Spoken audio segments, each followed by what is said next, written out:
we got the article about Russia. Hungary's Orbán meets Putin for talks in Moscow in a rare visit by a European leader. You might have heard that name before, Orbán. He's definitely a little bit more friendly towards Russia than the rest of Europe. If it was up to him, then we would be dealing with Russia normally. So you can kind of make your own opinion about him now. Yeah, he's been quite naughty actually. He's been blocking some European legislature because Europe was denying him funds or denying him money.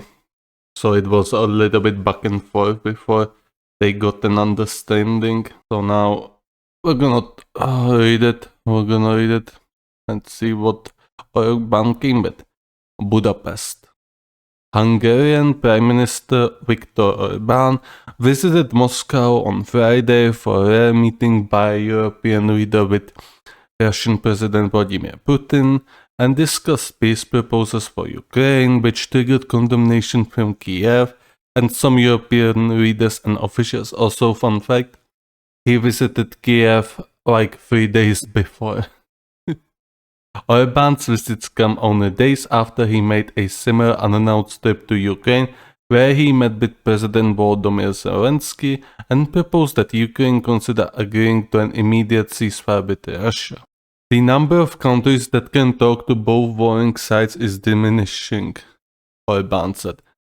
Hungary is slowly becoming the only country in Europe that can speak to everyone.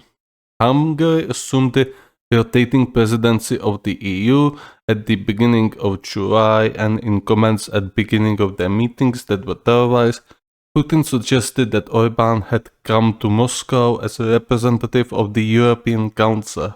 Yeah, he's not a representative of a European Council. His opinions pretty much differ with the European majority quite a bit. Several European officials, including the leaders of Germany, Denmark and Estonia, dismissed that suggestion and said Orbán had no mandate for anything beyond a discussion about bilateral relations.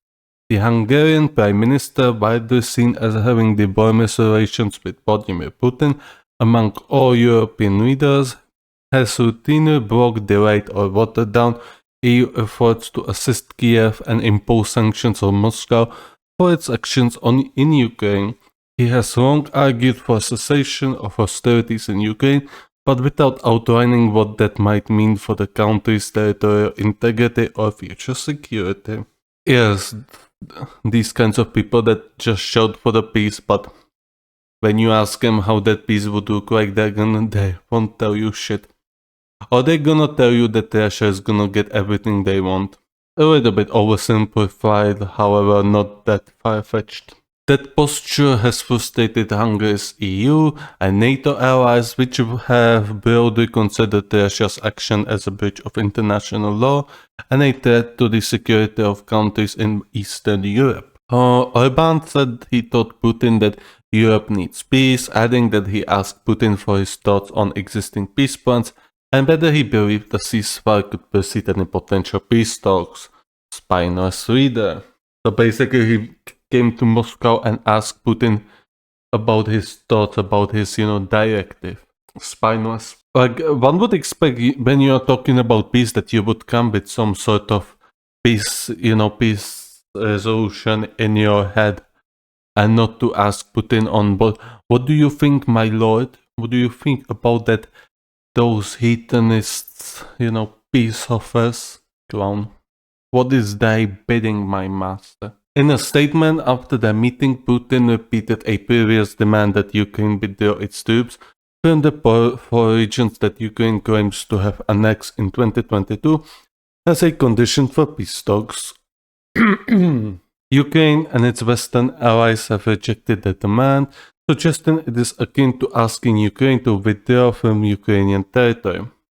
Putin also emphasized that Russia wouldn't accept any ceasefire or temporary break in hostilities that would allow Ukraine to recoup losses, regroup and rearm. As I've talked about it before, that the Russians won't probably want to stop right now when the initiative swing towards them. They are not making as much territorial gain as they were some months back.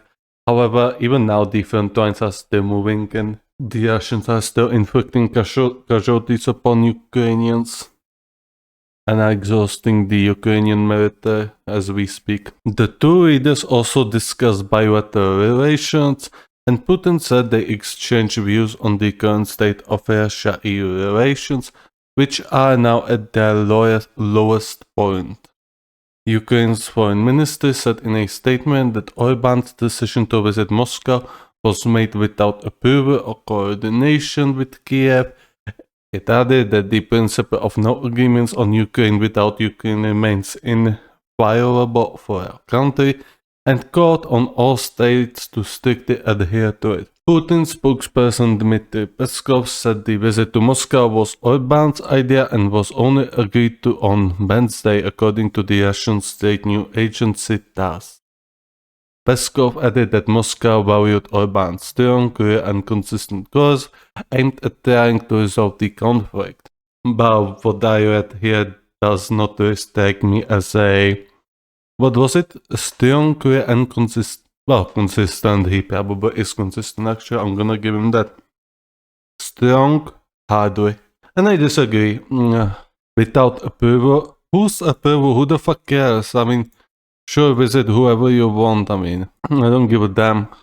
As long as you're not betraying your own, union, then I don't really care, however. From what I understand so far, the things he said there were pretty spineless. If he wants peace, then he should push for it. And he should actually have some sort of clear idea of how that peace is going to look like. Either say that you propose, for Ukraine to just give its territory to Russia, or stop saying you want peace. Because I want a concrete idea of what that peace would look like. Either way, if you don't have any, then I don't really care. European officials and leaders have heavily criticized Orbán's visit to Moscow, something only one other European leader has done since the start of the conflict. I wonder who was the other leader actually. Wait, wasn't it Macron? I think it was Macron. Not quite sure though. This is about appeasement, it is not about peace. European Commission spokesperson Eric Mamer said, Hungary at the beginning of the month took over 6 month rotating presidency of the EU Council, a largely formal role that can be used to shape the bloc's policy agenda. Orbán has said he wants to use the presidency to advocate for an end to the fighting in Ukraine. The EU's foreign policy chief Josep Borrell said in a statement that Orbán's visit to Moscow takes place exclusively in the framework of the bilateral relations between Hungary and Russia. Right. Prime Minister Orbán has not received any mandate from the EU Council to visit Moscow, Borrell said, adding that his position excludes official contacts between the EU and President Putin. The Hungarian Prime Minister is thus not representing EU in any forum. He noted that Putin has been indicted by the International Criminal Court. Oh, here we go. And an arrest warrant released for his role in relation to the forced deportation of children from Ukraine to Russia. Yeah, nobody gives a fuck about International Criminal Court. You should have realized that after the United States said that I forgot what was it. Yeah, after the arrest warrant was released or debate on Netanyahu, you should have probably realized that this organization is a simple joke and it should be pretty much disbanded, because I mean, neither the Russia nor the US adhere to it. It's completely useless. And you think China is going to care? No, China doesn't give a fuck about some International Criminal Court. They're just gonna send tank to it to do the justice. NATO Secretary General Jens Stoltenberg said Orbán informed him in advance about his travel to Moscow, but that he is not representing NATO at these meetings. Kaja Kallas, the outgoing Estonian Prime Minister nominated to become the next EU foreign policy chief, accused Orbán of exploiting the presidency and said the Hungarian leader is trying to sow confusion. The EU is united, I press doubt, clearly behind Ukraine and against Russian aggression. I once again press doubt. Kallas, a staunch supporter of Ukraine, wrote Friday on the social media platform Twitter. In an email on Friday, Orbán's press chief Bertalan Hrvasi said the Hungarian leadership comes as part of his peace mission, reflecting the image of a peacemaker that the populist leader has cultivated since Putin sent his troops into Ukraine in February 2022. Hungarian Foreign Minister Péter Szijjártó also confirmed the trip to Moscow, according to a post on his Facebook page. Speaking to Hungarian state radio before departing Friday morning, Orbán said he was aware that his country's presidency of the EU does not entitle us to negotiate on behalf of anyone. Without mentioning reports of his planned visit to Moscow, he said his trip earlier this week to Kiev did not need a mandate because I do not represent anything.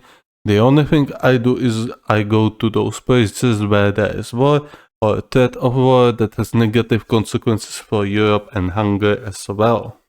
Other EU officials have expressed dismay that Orbán undertook the trip unilaterally and without the approval of the bloc's member states. Again, you don't need an approval, who fucking cares? And it's not like you're embargoing Russia to begin with. You only impose sanctions that your own companies go around. European Council President Charles Michel on Thursday said on the social media platform Twitter that the EU rotating presidency has no mandate to engage with Russia on the behalf of the EU. The European Council is clear. Russia is the aggressor. Ukraine is the victim. No discussions about Ukraine can take place without Ukraine, Michel wrote. And no discussions about peace can take place without Russia. Just reminding you about your Swiss fiasco. Orbán is the first European leader to visit Russia and sit down for talks with Putin since Austrian Chancellor Karl Nehammer visited Moscow in April 2022. Okay, so it was a Austrian Chancellor, I see. Just weeks after Putin ordered his troops into Ukraine, during that visit he said he raised the issue of crimes allegedly committed in Ukraine by Russian forces. Spike reported from Budapest. Hungary Associated Press reporters Dasha Litvinova in Tallinn, Estonia and Emma Burrows in London contributed to this report. As I said, if you want to discuss some concrete ideas of peace, then go for it. However, if you go to the Moscow only to ask Putin about what he thinks about the peace, you're pretty much spineless in my opinion, and he probably went there to negotiate some deals, most probably. And once again, allow me to repeat myself, if you want peace, you have to have both parties willing to make peace. The allies are trying to make peace. Unfortunately, they are not trying to make peace with Russia. They are just creating their own, utopian peace. However, that the Russians never agreed to, therefore it's pretty much useless. Once again, like League of Nations in 1930s, completely useless and it should disband. As for my stance, of course I'm a pro-peace person. I would definitely like to see a peace. Unfortunately, I do realize that there has to be a willingness from both sides, and at the moment neither of these sides is willing to make any sort of concessions. Neither the Russians, neither the Ukrainians. So there you go. I think the war is going to go up for at least another, let's say, year at least. Maybe longer, depends. But, I mean, it depends on if Trump is elected. We're gonna see if he makes actual peace or not. I think he would, because he was campaigning for this so much, so he would probably make some very bad peace for Ukraine. A lot of people are going to be pissed off, however, a lot of people are going to praise him because he made peace. And a lot of people want peace, and it doesn't matter just how bad that peace is. And as for my take on the peace, I generally am a more military person. Therefore, if you would ask me about the peace, it would have to go from the current military situation, which dictates the Russians hold the initiative. Therefore, there would have to be a territorial concessions, obviously. As much as I hate to tell it to you, it is real. And that is at this current moment. Obviously, if the Ukraine gains momentum, my stance on this will once again change to reflect the current military situation.